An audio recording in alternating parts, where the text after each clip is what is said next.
General Pipe Cleaner's Mini Rooter. The right machine for clearing wash tubs, small floor drains, roof vents, and other medium-sized drains. This video gives you a general overview of the operating instructions and safety procedures for using the Mini Rooter. It is not a complete list of all the recommended safety procedures and will not provide specific instructions for every application. Ask your rental dealer for a complete list of safety procedures. He can also give you more specific instructions to solve your particular clogged drain problem. Disregarding any of the safety procedures while using the Mini Rooter can result in serious personal injury or damage to the equipment. To determine whether you're using the proper drain cleaning tool, you must first locate the source of the problem. If only one drain in the house is backed up, the clog is likely to be in the smaller line leading directly from that drain. If the clog is in a wash tub, small floor drain, or accessible through a roof vent, the Mini Rooter is the appropriate tool to use. If several drains are affected, the blockage is probably in a larger line common to those drains. If this is the case, the Mini Rooter is not the right tool for the job. Consult your rental dealer for a model designed to clear larger drain lines. Never use the Mini Rooter to clear drains clogged by tree roots. The Mini Rooter provides a safe, clean way to clear medium-sized drains. However, as with any power tool, certain safety precautions are necessary. Remember these safety rules as you operate the machine. Check the power cord to make sure there are no cuts or frays. Make sure the grounding prong is attached to the plug. Be sure the machine is plugged into a grounded outlet. Verify that the ground is connected. If the Mini Rooter's power cord is not long enough, use a 3-wire, heavy-duty extension cord. Make sure the ground prong is in place. Using an ungrounded extension cord is very dangerous. Test the ground fault circuit interrupter before each use. Press the test button, then press the reset button. The light will indicate that it is operating properly. Do not operate the machine while standing in water. Wear leather gloves to protect your hands when you are handling the cable. Do not use cloth gloves. Wear safety glasses or goggles to protect your eyes from any debris thrown from the rotating cable or drain opening. Operating the Mini Rooter is a one-person job. Never have someone else operate the foot pedal. This can result in serious injury. Never use the machine in a drain that has a chemical cleaner in it. Know how to shut off the machine in an emergency.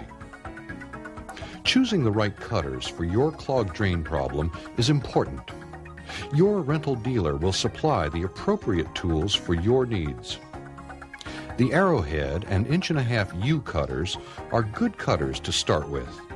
They are ideal for cutting and scraping. The boring gimlet is for removing loose objects. The 2-inch side cutter blade is a good finishing tool. It scrapes the walls of the pipe for a more thorough cleaning job. Start with the smaller cutters. Then change to the larger cutters after you've gotten the water flowing. To attach a cutter, first turn off the power switch. Then remove the screw on the connector at the end of the cable. Underneath the screw is a lock washer. Make sure you don't lose it. Put the cutter in the slot. Replace the lock washer and connecting screw, then tighten the screw firmly. Before you begin the job, check out where the line goes. If possible, use an opening beyond the trap. Place the machine no farther than 2 feet from the drain opening to avoid cable whipping and kinking. If you can't place it that close to the drain, run the cable through a metal pipe to prevent the cable from whipping. Pull the cable out of the cage and push it into the drain until it won't go in any farther. Then, pull out a little extra cable from the cage so that the cable is bowed.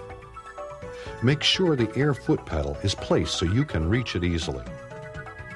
Turn the power switch on the machine to the forward position. With both hands on the cable, start the machine by depressing the foot pedal. Stop and start the machine a few times to get the feel of the pedal. Then work the cable into the drain. Guide the cable into the drain with a firm, even pressure. When the cable slack is gone, stop the motor by releasing the foot pedal. Depress the foot pedal and run the mini rooter in forward again. Don't force the cable into the drain. You won't clear the line any faster, and you could damage the cable or seriously injure yourself.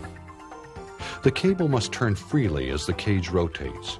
If it jams, the cable will build up torque, start to buckle, and then in the blink of an eye, twist itself into a series of loops. If your hands are caught in a loop, you risk severe injury. Again, do not force the cable. If the cable begins to buckle or twist, stop by taking your foot off the pedal. Then, rotate the cage in the opposite direction to untwist the cable. Push any excess cable back into the cage before continuing. Go slow. Again, don't force the cable. If the cage stops turning, yet the motor is still running, you're forcing the cable.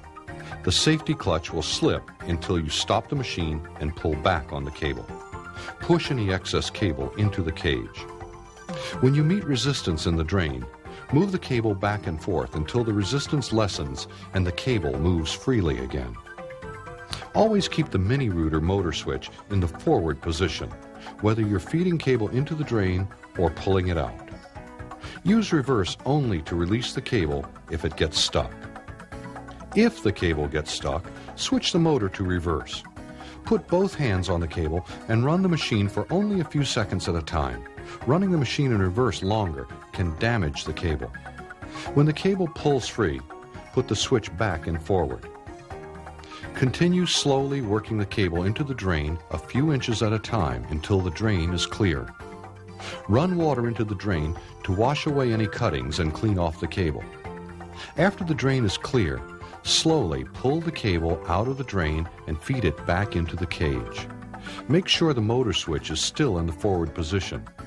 When you get close to the end of the cable, stop the machine and pull the cable out of the drain carefully.